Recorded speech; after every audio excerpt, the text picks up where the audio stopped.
Bismillah, Assalamualaikum warahmatullahi wabarakatuh. Selamat siang anak-anak semuanya. Kembali lagi bersama Ibu. Di sini kita akan mengulas kembali materi sistem ekspresi pada pertemuan kali ini. Oke, kita lanjut. Di sini Ibu ingin bertanya ke kalian semuanya. Di antara kalian siapa yang suka olahraga? Olahraga apa yang paling disukai? Nah, setelah kita berolahraga, biasanya tubuh kita ini akan mengeluarkan keringat. Atau tidak? Nah, itu mengapa demikian? Mengapa keringat bisa keluar dari tubuh kita setelah olahraga? Apa hubungannya? Nah, hal ini bisa dijelaskan melalui sistem ekspresi pada ilmu biologi. Untuk lebih jelasnya, simak terus videonya. Lanjut. Nah, dalam ilmu sistem ekspresi ini katanya, mengapa olahraga ya, saat olahraga ini tubuh kita mengeluarkan keringat? Karena hal ini terjadi agar terhindar dari zat-zat yang dapat meracuni tubuh kita. Zat-zat beracun tersebut merupakan sisa metabolisme yang sudah tidak berguna lagi bagi tubuh kita. Nah, proses mengeluarkan zat-zat beracun ini yang biasa disebut sebagai ekspresi. Jadi, ekspresi ini adalah proses atau cara tubuh kita untuk mengeluarkan zat-zat yang memang tidak berguna bagi tubuh kita, yang dapat membahayakan tubuh kita. Lalu, bagian tubuh mana sajakah yang mengalami proses ekspresi ini? Untuk mengetahuinya, yuk kita bahas organ-organ apa saja yang termasuk ke dalam sistem ekspresi pada manusia. Di sini Ibu berikan sebuah peristiwa, contoh ya, kasus. Pernah nggak mengalami ya ketika kita keluar rumah dengan menggunakan kacamata sama masker, kacamata itu kemudian berembun dikarenakan hembusan napas kita. Nah, itu kenapa bisa terjadi? Kenapa bisa kacamata itu ada embunnya? Kita pakai masker dan setelah kita menghembuskan napas kita. Dan ilmu sistem ekspresi ini katanya sebenarnya embun yang dikeluar itu adalah karbon dioksida anak-anak dan uap air H2O. Proses ini itu menandakan fungsi sistem ekspresi pada tubuh kita sedang bekerja. Saat bernapas pun, sistem ekspresi akan mengeluarkan zat berupa karbon dioksida dan H2O. Nah, zat yang keluar itu ya sudah tidak dibutuhkan lagi oleh tubuh kita, alias hanya berisi sampah dan racun dari hasil metabolisme tubuh kita. Dari analogi tersebut ya, analogi sederhana ini, kita sudah paham bagaimana cara kerja dan fungsi sistem ekspresi pada manusia. Jadi proses pengeluaran zat-zat yang membahayakan tubuh kita itu akan dikeluarkan melalui sistem ekspresi. Apa itu sistem ekspresi? Sistem ekspresi ini merupakan proses pengeluaran zat-zat sisa metabolisme yang sudah tidak digunakan lagi oleh tubuh kita anak-anak. Nah, sisa metabolisme ini berupa senyawa-senyawa yang bersifat toksik atau racun, sehingga jika tidak dikeluarkan dapat menyebabkan terganggunya fungsi organ-organ di dalam tubuh kita. Nah, organ-organ yang berperan dalam sistem ekspresi pada manusia ini meliputi ada kulit, ginjal, paru-paru, dan hati. Jadi ada 4 organ yang merupakan termasuk organ sistem ekspresi atau organ-organ yang berperan dalam sistem ekspresi ini. Next, ya, yang saya jelaskan tadi ada 4, yang pertama kulit, kedua ginjal, ketiga paru-paru, dan keempat adalah hati. Sekarang yang pertama kita bahas ke-1 untuk lebih mendalaminya lagi. Yang ke-1 adalah organnya, yaitu kulit. Nah, kulit ini dapat kalian lihat, sekarang kalian lihat pada gambar yang ibu sudah lampirkan ya di PPT ini. Kulit ya terdiri dari 3 lapisan. Masing-masing lapisan itu mempunyai fungsinya, seperti pada gambar berikut ini anak-anak. Nah, kulit itu apa? Kulit ini merupakan lapisan jaringan pelindung terluar, lapisan pelindung luar yang terdapat di permukaan tubuh kita. Dapat kita lihat kabar ya. Nah, kulit ini termasuk organ ekspresi. Mengapa? Karena mampu mengeluarkan zat-zat sisa metabolisme. Berupa apa? Berupa kelenjar keringat. Nah, kelenjar keringat ini adalah zat yang dikeluarkan oleh kulit gitu. Nah, selain sebagai organ ekspresi, kulit juga itu fungsinya ada lagi sebagai alat indera perasa dan indera peraba. Jadi kalau misalnya kita nih ya kena pisau kulit kita, maka akan kita rasa sakit. Nah, itu adalah merupakan contoh dari alat indera ya peraba. Kalau misalnya kita bisa merasakan ya rasa panas, nah itu merupakan indera peraba, bahkan perasa juga bisa. Oke, next.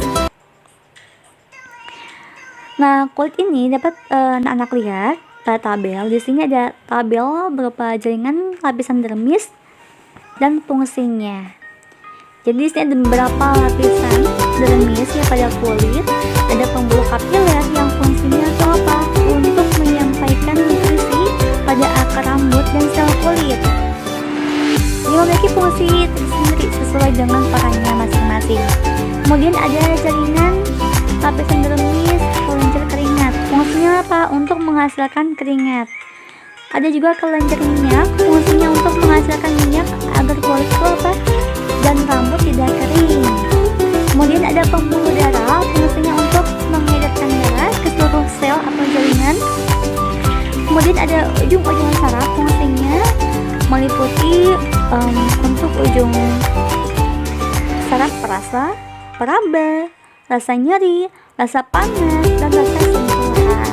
Nah, itu dari ujung-ujung saraf ada lapisan kulit. Kemudian juga ada jaringan lapisan kantong rambut. Nah, fungsinya untuk apa? Untuk tempat akar, batang, dan kelenjar minyak rambut pada individu tertentu. Nah, kulit ini jadi terdiri dari 3 lapisan. Masing-masing lapisan itu mempunyai fungsinya seperti yang Ibu jelaskan tadi ya. Yang pertama ada epidermis atau kita kenal dengan lapisan kulit ari. Nah, epidermis ini merupakan lapisan kulit paling luar dan sangat tipis.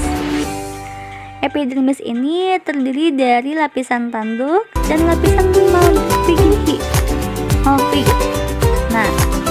Nah, lapisan tanduk merupakan apa? Yaitu sel-sel mati yang mudah mengelupas, tidak mengandung pembuluh darah dan serabut saraf, sehingga lapisan ini tidak dapat mengeluarkan darah saat mengelupas. Jadi pernah kalian ngalamin gak? Ketika kalian misalnya tergores ya, jatuh tergores, kemudian ada luka, nah tapi hanya kulitnya aja yang mengelupas, walaupun kulit tapi dia mengeluarkan darah.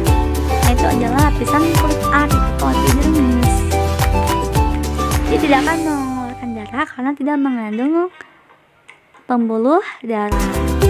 Nah, sedangkan lapisan malfigihi ini merupakan apa? Yaitu lapisan yang terdapat di bawah lapisan tanduk, yang tersusun dari sel-sel hidup dan memiliki kemampuan untuk membelah diri. Lapisan malfigihi ini terdapat pigmen yang dapat menentukan warna kulit dan melindungi sel dari kerusakan akibat sinar matahari.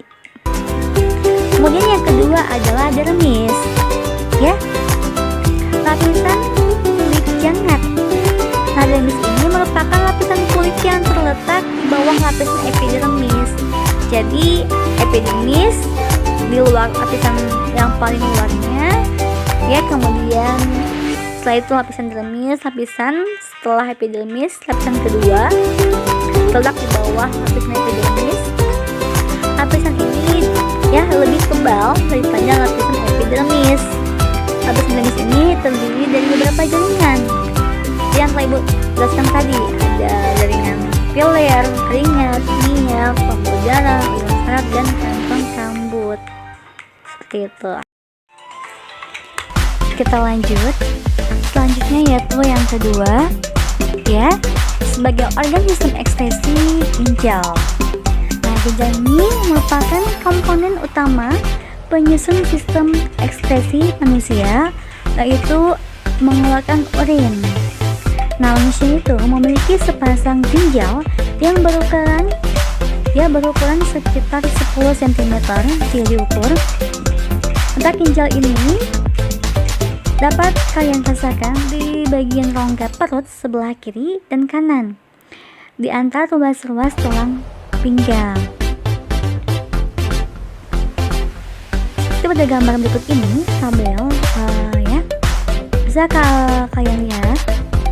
Di sini ada bagian-bagian ginjal, yaitu ada kulit ginjal, sumsum ginjal, dan ketiga adalah rongga ginjal. Di sini Ibu memiliki gambar, dapat kalian lihat. Ini adalah gambar ginjal, ya. Dapat beberapa bagian, bisa kalian lihat, amati, dan pahami. Seperti ini adalah struktur ginjal jika dilihat dari bagian dalamnya, secara internal. Oke. Nah, ginjal ini, ya, jika kita lihat secara mendalam, yang pertama adalah adanya kulit ginjal. Nah, kulit ginjal ini yaitu bagian terluar ginjal, biasanya disebut korteks renalis. Nah, fungsinya untuk apa? Untuk menyaring darah. Jadi lihat bagian korteks sebelah mana, ya. Ini adalah korteks ginjal. Next, yang kedua, bagian kedua ginjal yaitu adanya sumsum ginjal. Nah, sumsum ginjal ini merupakan bagian tengah ginjal.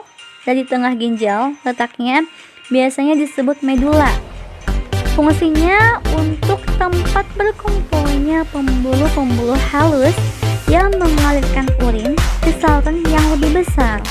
Nah, proses ini yang terjadi adalah reabsorpsi dan augmentasi. Jadi pada sumsum ginjal ini terjadi dua proses, yaitu ada proses reabsorpsi dan augmentasi. Bisa dilihat bagian medula ini pada gambar. Sekarang kalian lihat bagian kedua itu medula, ya, di sini. Nah, ini bagian medulanya, sebelah ini medula. Next, bagian ketiga adalah rongga ginjal. Nah, rongga ginjal ini bagian paling dalam, biasa disebut pelvis renalis. Nah, fungsinya untuk apa? Fungsinya untuk menampung urin sementara. Jadi urin itu akan ditampung sementara sebelum dikeluarkan melalui ureter. Seperti itu, ya. Nah, jadi ginjal ini fungsinya untuk apa? Fungsinya, ya, untuk menyaring zat-zat sisa metabolisme dari dalam tubuh kita, dari dalam darah, dan juga untuk mempertahankan keseimbangan cairan tubuh. Kemudian juga fungsinya untuk mengestesikan gula darah yang melebihi kadar normal dan mengatur keseimbangan kadar asam, basa, baik itu juga garam di dalam tubuh kita. Masya Allah, banyak banget ya fungsinya. Maka usahakan harus menjaga kesehatan ginjal kita. Selanjutnya, sistem ekstraksi ini ya, itu masih membahas tentang ginjal, terletak di belakang rongga perut, tepatnya di kanan dan kiri tulang belakang kita. Letak ginjal kanan lebih rendah dari ginjal kiri. Mengapa? Karena memberi ruang untuk hati. Nah, bentuk ginjal ini sekilas mirip kacang merah, tapi dengan ukuran yang jauh lebih besar. Ukurannya itu hampir sama dengan kepalan tangan kita, sekitar 10 cm, dan memiliki berat sekitar kurang lebih 100-175 gram, tergantung dari umur seseorang dan juga jenis kelamin. Jadi umur dan juga jenis kelamin akan mempengaruhi ukuran dari ginjal. Dan juga kebiasaan seperti pola hidup yang tidak sehat akan mempengaruhi ginjal juga. Bentuk ginjal juga akan mempengaruhi, seperti itu. Dalam sistem ekskresi tubuh kita ini anak-anak, ginjal itu fungsinya banyak ya nak ya. So, kita simpulkan untuk menyaring zat-zat sistem metabolisme dalam darah, terutama dari hati. Juga yang kedua, mengolah zat-zat beracun tersebut menjadi cairan bernama urin. Itu pipis yang mengeluarkan urin kayak BAK, itu merupakan proses ekskresi yang kedua. Nah, ini kemudian akan disalurkan melalui ureter ke kandung kemih. Kandung kemih akan dikeluarkan melalui ureter, itu prosesnya pengeluaran urin. Selain itu, yang ketiga fungsinya untuk apa? Untuk membuang gula darah yang melebihi kadar normal dan mengatur keseimbangan kadar garam, asam, dan basa dalam tubuh kita. Nah, itu ibu ulang kembali fungsinya mengenai ginjal agar kita mengingat kembali fungsinya. Lanjut, lalu bagaimana sih proses pembentukan urin itu? Mengapa bisa terjadinya ada urin atau kita kenal dengan air dari proses pengeluaran sistem ekskresi? Ya. Nah, proses pembentukan urin ini melalui 3 tahapan. Yang pertama, filtrasi. Itu proses pengeringan sel-sel darah. Nah, hasil dari proses filtrasi ini berupa urin primer yang masih mengandung air, glukosa, dan asam amino, tetapi sudah tidak mengandung protein dan darah. Kemudian masuk ke tahapan reabsorpsi. Nah, di sini akan terjadi proses penyerapan kembali zat-zat yang masih dibutuhkan oleh tubuh kita. Yang nanti hasilnya itu dari proses tersebut ya adalah berupa urin sekunder. Kemudian setelah menjadi urin sekunder, masuk ke tahapan yang ketiga, yang terakhir, yaitu proses augmentasi. Apa proses augmentasi? Nah, merupakan proses pengumpulan cairan ya. Jadi proses pengumpulan cairan dari proses sebelumnya, hasil dari proses augmentasi adalah berupa air urin yang sesungguhnya. Kemudian yang ketiga, yaitu organ sistem ekskresi ini berupa paru-paru. Nah, paru-paru ini masuk ke dalam organ sistem ekskresi. Dapat anak-anak lihat pada gambar yang ibu sudah lampirkan di sini ya, ini adalah gambar paru-paru. Paru-paru di sini ya, terutama manusia, berjumlah sepasang. Terletak di mana? Letaknya itu di dalam rongga dada. Dapat kalian rasakan? Yang dilindungi oleh tulang rusuk. Paru-paru ini memiliki fungsi yang sangat penting. Fungsinya sebagai organ pernapasan. Jadi kita bisa bernapas karena adanya sistem ekskresi, yaitu dibantu oleh organ paru-paru yang berperan di dalamnya. Kita bisa napas karena ada paru-paru. Nah, paru-paru ini memiliki fungsi sebagai organ pernapasan yang tadi udah ibu sebutkan tadi ya. Nah, paru-paru merupakan organ eksternal ya. maaf bukan eksternal tapi organ ekskresi. Ya, Ibu klarifikasi, organ ekskresi yang fungsinya itu untuk mengeluarkan gas-gas sisa proses pernapasan, yaitu gas karbon dioksida dan H2O atau uap air. Jadi paru-paru ini akan mengeluarkan sisa metabolisme berupa apa? Berupa karbon dioksida dan H2O. Sedangkan yang sebelumnya itu ya kulit mengeluarkan keringat. Kemudian apalagi yang masih ingat? Pak Ibu mengulang kembali. Ginjal mengeluarkan biasanya urin, ya. Sedangkan paru-paru mengeluarkan karbon dioksida, gas karbon dioksida atau gas CO2 dan H2O. Kita lanjut. Udara yang kita hirup itu akan dipilah kembali ke dalam bronchioles menuju kantung udara alveolus. Nah, di sini akan terjadi pertukaran antara oksigen dan karbon dioksida. Oksigen ini dalam alveolus kemudian akan diserap oleh pembuluh darah, nantinya disalurkan ke jantung. Oksigen kemudian dipompa oleh jantung menuju sel-sel tubuh kita. Nah, proses metabolisme ini anak-anak nantinya akan menghasilkan karbon dioksida yang nanti akan diserap oleh darah dan dibawa kembali ke paru-paru untuk dikeluarkan dalam proses gas dan cairan.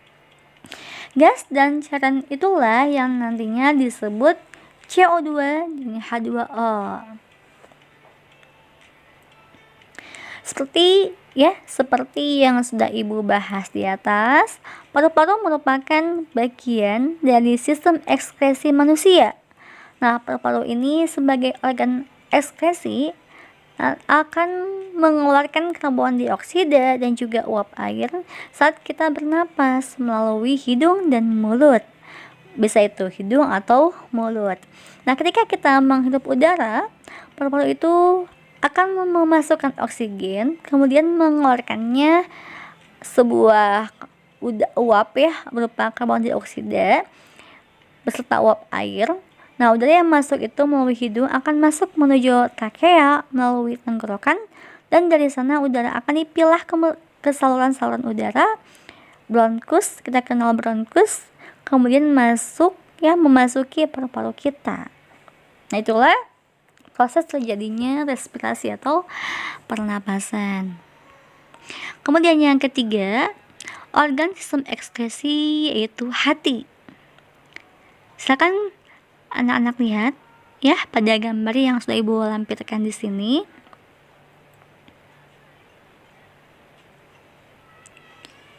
Oke, jika sudah dilihat, hati ini berada di dalam rongga perut sebelah kanan.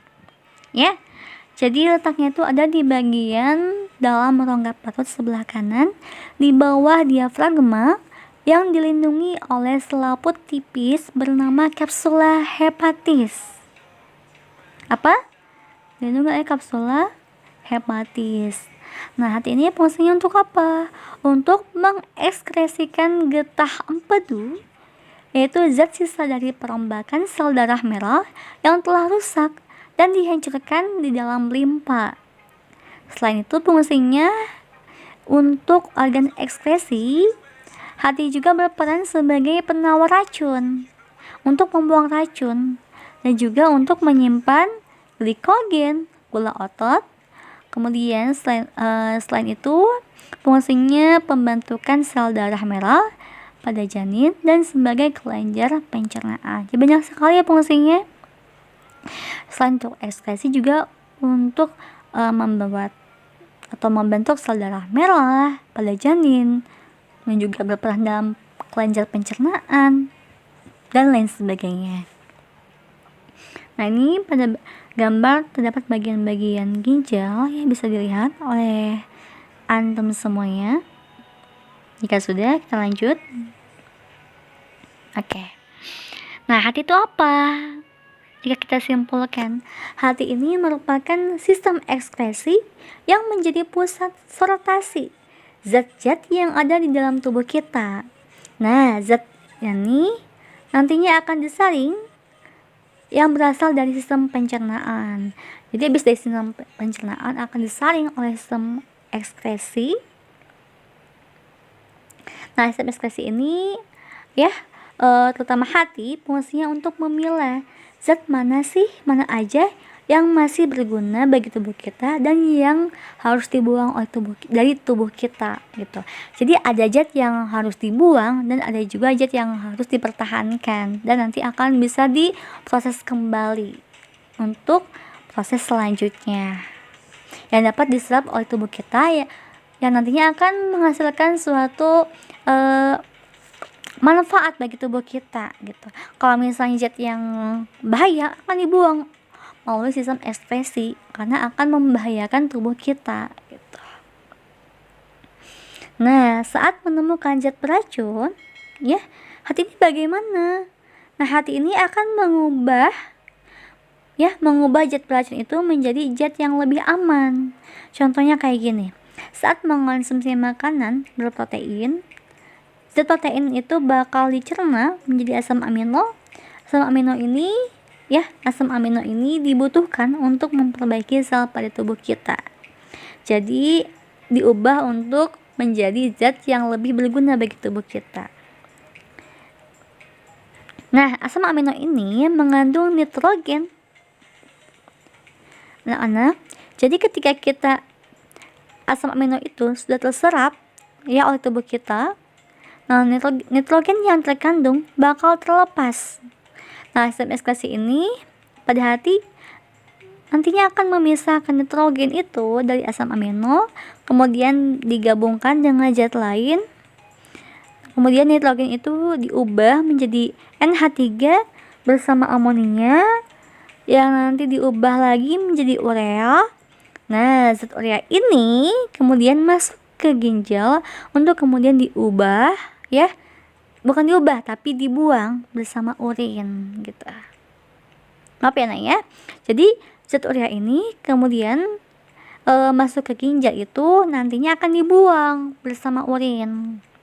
Bukan diubah tapi dibuang. Karena sudah menjadi zat yang tidak berguna lagi bagi tubuh kita. Jadi dapat kita simpulkan dari sini, kulit itu akan mengekskresikan kelenjar keringat, sedangkan ginjal itu akan mengekskresikan urin, paru-paru akan mengekskresikan karbon dioksida dan uap air, sedangkan hati mengekskresikan empedu, zat beracun, dan lain sebagainya. Next. Dari sini kita akan mengetahui tubuh kita itu memiliki organ-organ penting seperti paru-paru, hati, ginjal, dan kulit yang disebut sistem ekskresi. Maka di sini kita akan mengetahui bahwa sistem ekskresi ya dan juga organ-organ yang berperan di dalamnya itu sangat penting bagi tubuh kita, untuk kesehatan tubuh kita, untuk metabolisme tubuh kita, untuk kelangsungan hidup manusia. Misalnya ya. Oke, sebelum ke misalnya nih, kita lihat dulu fungsi sistem ekskresi ini apa. Jika kita disimpulkan pada umumnya secara globalnya, itu untuk melakukan proses pembuangan zat-zat beracun sisa metabolisme tubuh kita, nantinya ya untuk menjaga keseimbangan cairan dalam tubuh kita, itu fungsinya. Misalnya apa? Misalnya karbon dioksida ya. Nah, tubuh kita itu akan memproduksi karbon dioksida karena metabolisme respirasi sel dan nitrogen yang berasal dari hasil metabolisme protein. Kedua zat ini sudah gak dibutuhin lagi sama tubuh kita, sehingga jika tidak dikeluarkan, maka zat tersebut akan jadi racun dalam tubuh kita. Seperti itu anak-anak. Kemudian, kalau tubuh kita kebanyakan karbon dioksida, zat tersebut bisa menurunkan pH darah kita dan akhirnya darah kita bakal jadi lebih asam. Jika sudah begini, kita akan mengalami asidosis yang ditandai dengan rasa mual, pusing, sakit kepala, dan rasa tidak nyaman lainnya. Makanya Sebelum zat-zat semacam karbon dioksida ini numpuk dan jadi racun dalam tubuh kita, maka paru-paru sebagai organ ekskresi akan mengeluarkan zat beracun tersebut. Nah, bentuknya itu bisa berupa gas, kentut, atau misalnya cairan hasil sampah metabolisme tubuh. Nah, itu merupakan alasan pentingnya ya sistem ekskresi. Jadi ini adalah alasan mengapa sistem ekskresi ini disebut penting. Semua sistem penting, terutama sistem ekskresi. Oke, mungkin cukup sekian dari Ibu. Setelah ini ya, setelah kalian simak video ini, silakan kalian simak baik-baik lagu ya tentang sistem ekskresi yang sudah Ibu paparkan. Dan setelah ini jangan lupa kalian silakan mengerjakan tugas yang sudah Ibu lampirkan setelah ini. Tetap semangat, good job, manjada wajada, dan siapa yang bersungguh-sungguh maka dapatlah ia. Dan give up, jangan menyerah, tetap semangat. Ibu harap walaupun terkendala, COVID ini tidak mengurangi kesemangatan kalian, antusias kalian dalam menuntut ilmu. Tetaplah menggali ilmu sebanyak mungkin. Untuk kasih kira atau kutub, perbanyak baca buku ya, dikarenakan Allah sudah mencantumkan dalam ayat Al-Qur'annya sebagai pedoman kita bahwa kita sebagai umatnya harus perbanyak membaca. Iqra bismi rabbikal ladzi khalaq. Dan dengan kita membaca, kita akan dapat membuka dunia. Dan juga Ibu harap kalian juga menguasai bahasa-bahasa asing agar kita bisa membuka semua gudang ilmu, baik itu bahasa Indonesia, bahasa Inggris, bahasa Arab maupun bahasa lainnya. Oke, cukup sekian dari Ibu, kurang lebihnya Ibu mohon maaf. Wassalamualaikum warahmatullahi wabarakatuh.